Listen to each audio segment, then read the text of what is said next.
제2차 세계대전이 끝난 후 유럽에서 여론조사를 했습니다. 인류에게 가장 필요한 것이 무엇인가요? 라는 질문에 사람들은 한결같이 평화라고 대답했습니다. 사람이 살아가려면 의식주를 비롯해서 많은 것들이 필요합니다. 그 무엇보다도 중요한 것은 평화, 평안, 평강입니다. 성경은 이 모두를 샬롬이라는 말로 표현합니다.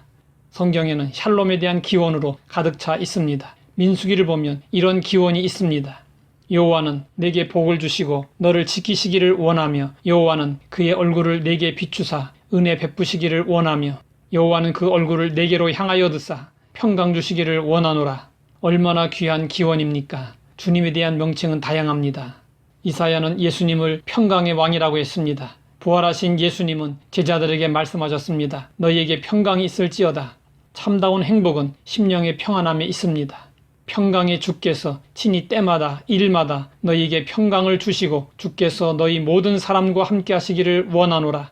바울은 주님을 평강의 주로 부르고 있습니다. 당시 데살로니가 교회에는 광신주의자들이 있어서 교회가 어지럽고 시끄러웠습니다. 교회에는 하나님의 평강이 있어야 합니다. 우리의 마음에도 평강이 있어야 합니다. 그러면 우리는 어떻게 해야 평강을 누릴 수 있을까요? 여호와는 그 얼굴을 내게로 향하여 드사 평강 주시기를 원하노라. 평강은 주님에게서 주어집니다. 그러므로 우리는 주님 안에 거해야 합니다. 주일날 아기들이 엄마와 함께 교회에 오면 아기들을 본 성도들이 예뻐하며 안아줍니다. 아기는 이 사람 저 사람 품으로 옮겨 다닙니다. 그러나 아기들은 엄마 품에서 가장 평안함을 느낍니다.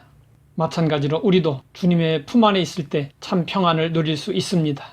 주님을 떠나면 겉으로는 아무 문제가 없어 보이지만 우리 심령은 평안을 잃고 행복을 누릴 수 없게 됩니다.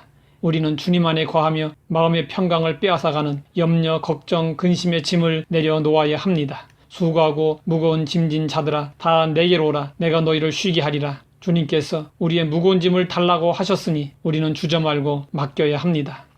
어떤 할머니가 무거운 짐을 머리에 이고 힘겹게 길을 가고 있자 지나가던 미군이 차에 태워드렸습니다. 그런데 백밀러로 보니 그 할머니가 머리에 짐을 그대로 이고 계셨습니다. 그래서 미군 병사가 말했습니다. 할머니, 왜 이고 계시나요? 짐 내려놓으세요. 그랬더니 그 할머니는 아이고 이렇게 태워준 것만도 고마운데 어떻게 짐까지 태울 수 있나요? 라고 말했다고 합니다.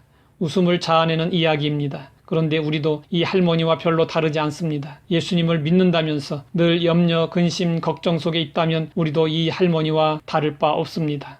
모든 짐을 주님께 맡겨버릴 때 우리는 참 평안을 누릴 수 있게 됩니다. 문명의 발달은 우리에게 육체의 편안을 가져다 주었습니다. 그러나 편안이 평안까지 보장하는 것은 아닙니다. 우리는 편안보다 평안을 구해야 합니다. 스데반 집사가 순교할 때 육체적으로는 편안하지 않았지만 그의 마음은 평안했습니다. 베드로가 옥에 갇혔을 때 육신은 편안하지 않았지만 베드로는 마음이 평안했기에 깊은 잠을 잘 수 있었습니다. 바울이 신라와 함께 얻어맞고 빌립보 옥에 갇혔을 때 몸은 아프고 불편했지만 마음에는 평강이 있었습니다. 그래서 한밤중에 찬미하고 기도할 수 있었습니다.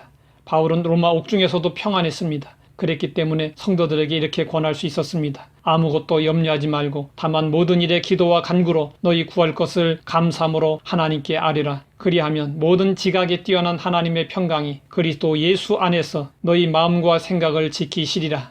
주님 안에 거하며 기도할 때 우리는 평강을 누리며 살 수 있습니다.